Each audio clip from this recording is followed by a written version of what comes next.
If you love to hear liberals whine and conservatives lecture, then stay tuned for I Say You Say. The future of America, threatened again. This time we mean it. I'm Dr. Phillips. And I'm also Dr. Phillips. Today on the show, do cave paintings in museums make us violent? The anti-beef movement. Both Hitler and Mussolini were vegetarians. And we take on the highly charged debate about test tube babies and actually talk to one. I have flashbacks and go into hysterics in science class. Do you know what it's like growing up in a beaker? That's all today on I Say You Say. We share last names, but that's about it. I'm Peyton, that's my wife Mary, and this is I Say You Say, where left is right and right is wrong. Or where East meets West, and the West always wins. That wall came down, darling. Yes, unfortunately it did. I don't know if you saw today's news, so who is in the right in this great dialectical disaster? Is it, as I think, a case of share and share alike, love your fellow man, and all wear matching jumpsuits while working on a collective hydroponic farm growing potatoes? Or kill or be killed, crush the weak, and starve the poor, as my wonderful wife thinks? You decide, or let us decide for you. Give us a call, and let my wife, a professor in social Darwinism, or me, a lecturer in pointless anthropology, work things out. That's the problem with liberals. They don't know when to shut up and enjoy freedom. Let's go to the phones. Yeah, hi. Here's the deal. I'm really funny, but nobody wants to hire somebody funny. I mean, how is that fair? I mean, I'm white, middle class, very erudite.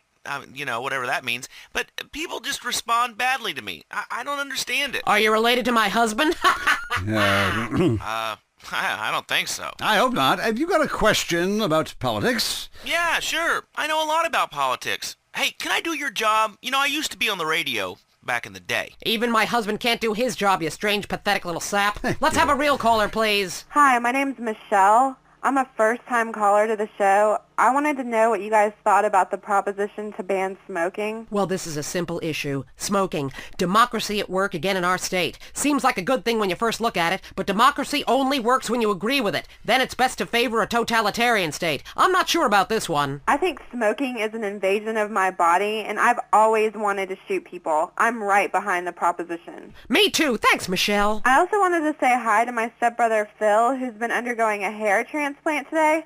Hey, Phil, if you're listening, I hope it's 6 this time.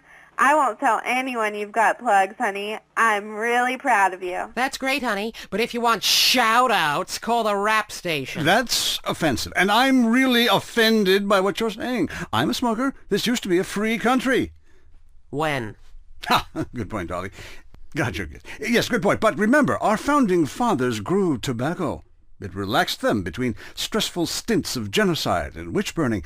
And you're so against raising taxes, smokers pay more taxes than anyone. My grandfather smoked his whole life, and he lived until he was 32. So what I'm saying is, why can't we encourage more smoking and use the money to pay for better health care and some cultural programs, bringing expressive dance and sun worship back to the inner cities? Worrying about the inner city has ruined your academic career, and this woolly thinking is going to ruin your chances of getting anywhere with me tonight. Promise? The thing is, smoking is good because it lets people make a lot of money, but so is selectively culling the population. So what I'm proposing is a change in the proposition. Let people smoke, but make cigarettes much cheaper and force everyone to smoke. That way we weed out the weak, make a lot of money in tax, and keep our national heritage intact. Line 2, you're on I Say You Say. Hi, I listen every time to your show. It's really made me think about the world in a whole new way. I moved out of the city because it sucks. Now I live in a compound surrounded by barbed wire and shoot and kill anyone I don't recognize on my land.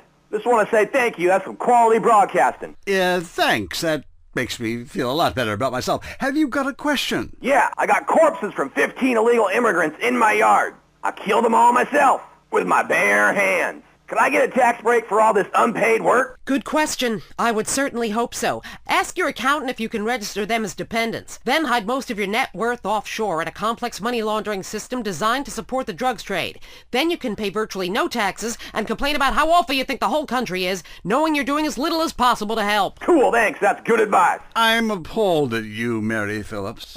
Why? Because that man has a garden full of corpses and you're talking about money laundering. Yes, it's a great opportunity for some profit-centric thinking. You missed a wonderful opportunity to talk about recycling and organ donation. Oh, God, give me strength.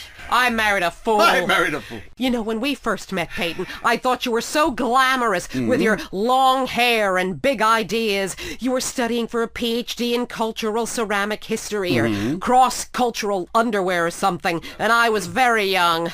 Very foolish. Now I see you for what you are. And what's that exactly? An intellectual cesspit. A middle-class disaster. A guilt trip wrapped in neuroses and completely unable to function in this society. No wonder I've begun to sleep around. And on that note, we have to go visit our marriage therapist. Who was a conniving bitch and won't write me any more prescriptions for painkillers. Remember, when the left wing and the right wing come together, the country can really get going. Straight off a cliff. We'll see you next time. Boy, I can't imagine what those guys are like in the bedroom, but I'm sure it's a bit like the Bay of Pigs. That was I Say You Say.